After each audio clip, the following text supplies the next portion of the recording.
Hello, guys. Good morning. It's morning for me. We're gonna talk about sisters. Are y'all ready to get started? Let's go. Let's get started with Sabrina. Sabrina and Calvin. Calvin is still mourning the loss of his dad right now. He is very, very sad, and he's very, very emotional, and he's very, very drunk. All of that is a recipe for a bomb to go off, or however you want to say it, because drinking and being emotional, I don't know, it can make you kind of crazy, which we have seen with Calvin. So he's drunk, spouting all this crazy stuff to Sabrina. Sabrina just sitting there taking care of him. She's taking care of him. She knows that he's going through something. She knows that he's upset about losing his dad. And she's just letting him get drunk and talk crazy to her.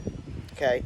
So crazy that he started acting all weird, like, oh, you want a thug? Started calling her the B word. Started saying, you want a guy that sags his pants? Hey, what's up, ho? What's up? Trying to be all thuggy, just grabbing on her, being aggressive. All of this crazy stuff. Sabrina's just taking it all in stride. She did get a little mad and was like, back up off me, but she handled herself. But she knows what he's going through, and you could tell she loves him. I didn't think that before, but she does love him. So he has to go to the bathroom, and so he goes to the bathroom, but then all of a sudden you see him passed out. He drank so much liquor, he ended up passing out. That's what happens. We drink so much liquor like that. So he's on the floor, just completely trash drunk, and he was talking to her, like being real, opening up himself, because like I said, he's drunk. He said that when he was 9 years old, his dad's sent him to be with uncles. I guess he wanted to be close to his family. And of course, the dads didn't know that when Calvin went over there as a 9-year-old boy, that his uncle was like, you ain't gonna be no,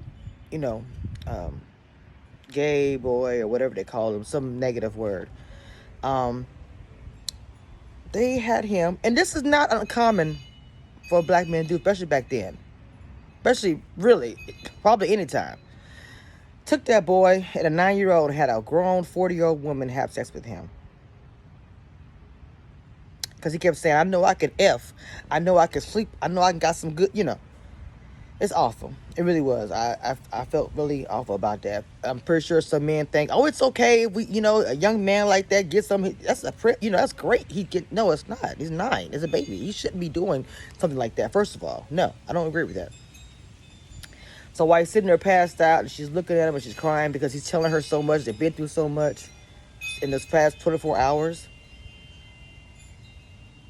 She's talking to him and she says, it happened to me too. But he's so drunk and passed out, I don't think he heard her. So she drags him to bed, lays him down. She's taking care of him. He's being crazy. Now, look, Calvin, baby, look. Don't ever say kitty cat again. She wants some of that kitty cat meow. Don't do that again, please. I don't see how anybody can be turned on by that. Please, do not do that. Anyway, he says, I love you. He tells her, say, I love you, or something like that. And she said, I love you. And I can tell she meant it, even though she hesitated to say it at first, because she's probably like, maybe she wasn't ready to say it, but, he asked her, so she responded and she said, yes, I love you. And he was like, nah, you don't love me, but you will. So anyway, let's go ahead and go to Karen's shop, where Karen and her mom are at. Let me tell you something. Karen's mom is that beep, okay? Karen's mom is that B. And Karen's mom was confronting Mahilda, witch of the West. I know she just lost her daughter, Aaron's ex-mother-in-law. But she's coming there taking it out on Karen, and she just don't know her mom don't play that. The lady been in the military, the reserves. She looked like she cracked. The woman said she go on bike rides and camping to avoid people because she got a crazy temper. So she had a toy gun that whole time. It wasn't even a real gun. And she's like, look, come over here and bother my daughter in any kind of way, and you will have to deal with me. Facts. Period. Okay?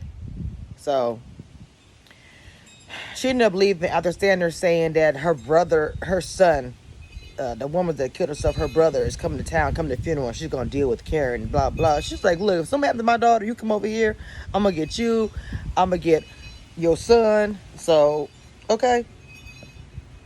So Aaron comes by, and Karen's mom goes outside to talk to Aaron. I was like, oh, poor Aaron, he just don't even know. So anyway, Karen's mom goes outside and she lets him know, look, you look like a wishy-washy, like you wanted her, like you probably had her kill herself so you could be free to be with my daughter, or you cheat with pretty women or women you think is easy. My daughter's not easy. She was just going in. And Aaron's like, that's not how it is. Period. It's not how I feel. And of course he goes into Karen because I guess they have a dinner date or something tonight. Because he said, I'll see you at 7 o'clock. I was like, oh, okay. So she's exploring Aaron. In my mind, I'm thinking, how do you feel about Zach? That's my question. And that question was answered when Andy came in. Andy came to visit Karen. And we'll get to Andy, but I just wanted to bring this up before we leave Karen. Andy came over to visit her on her way to the office to hopefully not get fired. Anyway, so Andy was talking to Karen, and she told Karen. No, Karen told her she was thinking about Zach. And Karen was like, come on. I'm saying to myself, after the alleged baby, key in the face, well, let me say this. Relationships probably have all kind of crazy stuff happen, and they still keep being in a relationship. So, she said she can't stop thinking about it. Even though Aaron is there, she just doesn't know what to do. She doesn't know what to do. So let's go ahead and let's make a segue over to Andy. So we talked about Miss Andy. The beginning of the scene that I was watching, I saw Morris and the detective, she's not a detective, I think she's an investigator. The one that Jasmine fired. And he fired her, pretty much. I mean, he didn't even pay her. So the secretary that's always helping, that used to work for Andy, was talking to her, trying to get information about Andy, because she made a little comment to her like, hey, about Andy, you know what's going on? And she was like, I don't know what's going on. She said, you've been around here, you don't open your eyes, you don't know what's happening around this office? So they put me up for coffee. Now, obviously, she looked at the secretary, who's a very beautiful woman, and she wanted to get with her. She wanted to get with everybody, looked like. She said it'd been a while. She said, look, I'm not into the girls, but we can have some coffee. So when they got to the coffee shop, because she called Andy and said, hey, I'm about to meet up with the investigator. And he kind of warned her, she probably want to get with you. She was like, I know already. So they get to the coffee shop. They really wouldn't talk about anything. She didn't reveal anything. She really was just trying to look at her and get with her. She gave her like this. I have a girl who is fluid, who you might be interested in. I have her meet you at this club tonight or tomorrow, whatever time. I'm thinking, because she's going to maybe put a smile on her face, she will let her know whatever it is. I don't know what it is that she knows that she hadn't told Andy. She already told Andy about the women with Morris. She told her about that, but I'm not sure what else is going on. So, Andy was with Gary, and she was trying to talk earlier. I had kind of forgot this. She was trying to talk Gary into not going to go see Jasmine, the bitter wife, as I call her, because she's crazy, okay?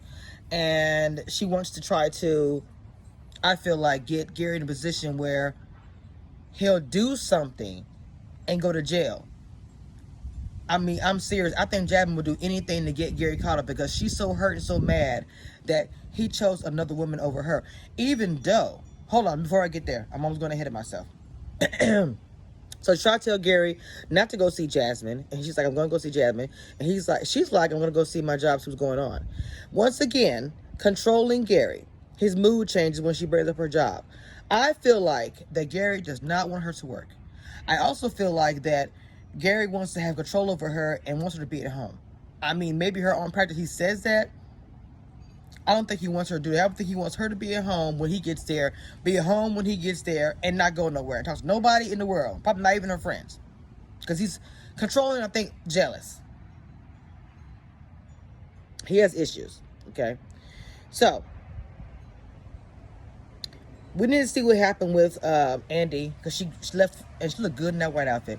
We didn't see what happened because she left Karen's shop and went to the office. So we'll probably find out the next episode what's going to happen with her job. Because she even told people on the phone, she's like, you going to fire me? You can fire me right now. And he's like, we need you to come inside so we can talk about this. So she's going inside. Okay, we're going to go ahead and segue to Zach. Zach and Danny. Danny, I really didn't see much of Danny today. But Danny and Zach were talking. And Danny kind of realized it's really over between you two. Because she said, what happened when you told Karen about the baby? And he said he got no reaction. And she was like, I've known her for a long time. And if she didn't cuss you out or anything, then she doesn't care. And she's moved on. Obviously, she's still waiting for Rodeo to come back. And of course, Zach keeps teasing her, saying her phone is ringing because she's waiting for that phone to ring. And the phone is not ringing. And that's because of you, Danny. You shouldn't have told him that. You shouldn't have told him that. Anyway, you can't get mad at women when you tell a man something and he actually listens. That's all I'm saying. Now, I want to talk about Gary and Jasmine. This is the final blow of this whole episode. He goes to get his stuff, actually. Because he knows about Morris and her. And he's like, let me just get my stuff. Even though they're done, and he'd been done, of course, hearing something like that, it's like the extra nail, with the hammer. Boom, boom, boom. Let me go ahead and get my stuff. So he goes, I guess, to the apartment complex house, wherever they stay at, and he sees his car, which looks like a hotmess.com. I mean, a hot mess. And she towed up his car. This woman is crazy. Bitter and crazy. They both are crazy. So that's probably why that's probably why they end up being together, because she crazy and so is he. So, anyway, when he goes to the car and he sees this vandalized spray paint, a hot mess, just toe up, the glass is broken, smashed in. He's like, what in the... He already knew it was Jasmine who did it anyway. So she followed him. She's standing behind him. That little girl, she's little, but she packs a punch. I'm telling you. I found this out this whole time. See the girl crazy. I don't know if Andy could have handled it if they got into a fight, because that girl looked like her mind is whoop, but I don't know. But Andy looked like she probably could take it though. So Jasmine is there being Jasmine. And he's like, you crazy. She's like, oh, you can't even get your stuff? Did you come with that bee? He's like, look, I'm trying to get my stuff and leave. Why did you mess my car up? And he said, I know about you and Morris. Oh, you know about that? You know about me and Morris? Yeah, every time you left, I slept with him. I didn't even bother to change the sheets. You just slipping all his fluid. I was just like, girl, you nasty. Okay? For one thing, you're nasty. You are gross. Like, you actually said that out loud, that it was okay for y'all to let... You nasty. Okay? So, she's very proud of her artwork. That car was towed up from the flow up. Okay? So she kept saying, look at the gas. Look at the, can you look at the car? Go check over there. I didn't see anything over there. But she runs over to the car because he said, let me go, let me go, let me leave. He was trying to leave. Like, real talk, 100%. And most men do before an incident happens. He was trying to leave. And I'm saying this because, no, I'm going to say this first. I do not approve of violence against women. I don't. From a man's hand or anybody else's. But I'm going to have to say this. Women do push men to do things. If a man's trying to walk away, why do you keep pushing a man knowing that it could result in that and then cry out, he hit me? But yeah, you kept... Now, I don't agree because of girls of what you should not. But why would you antagonize? Why would you throw fuel on the fire when he's trying to walk away and leave? That's just my opinion about that. And so he tries to leave, and she goes over to his car.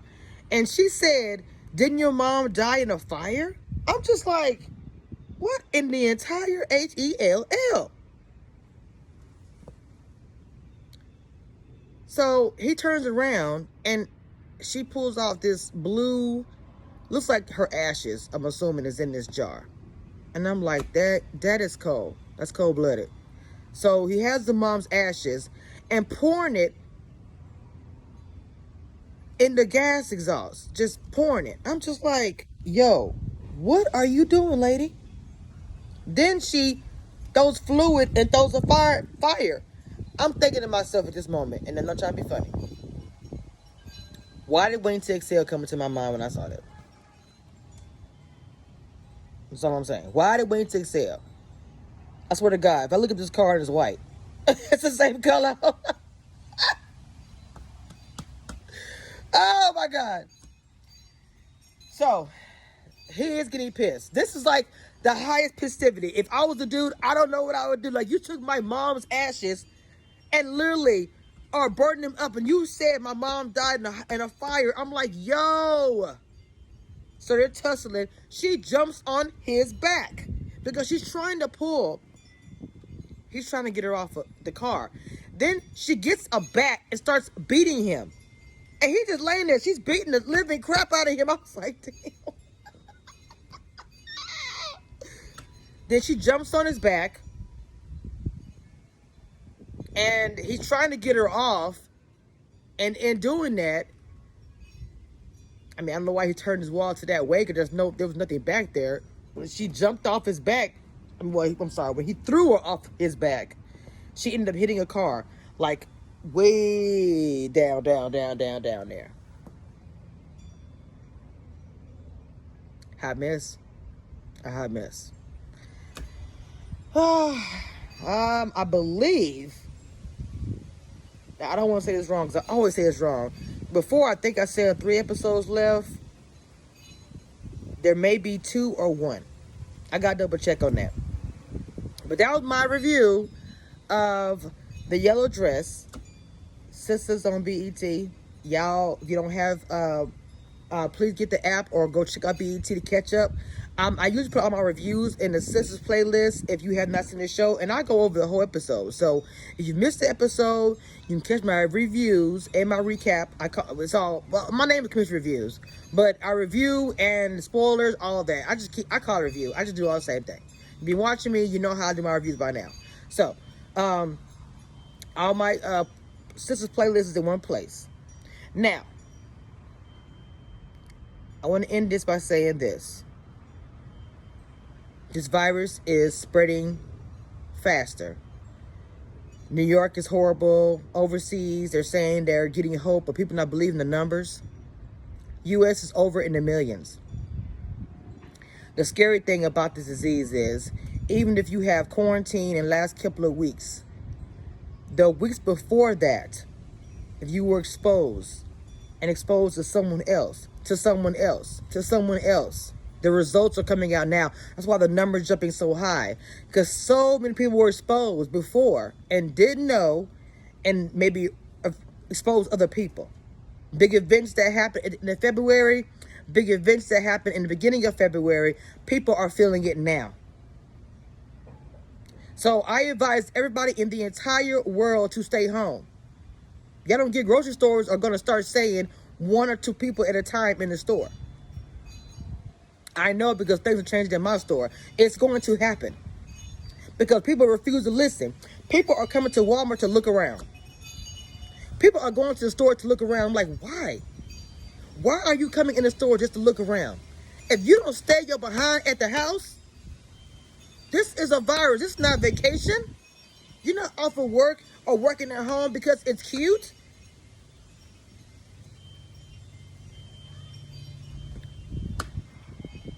Stay home. Stay home.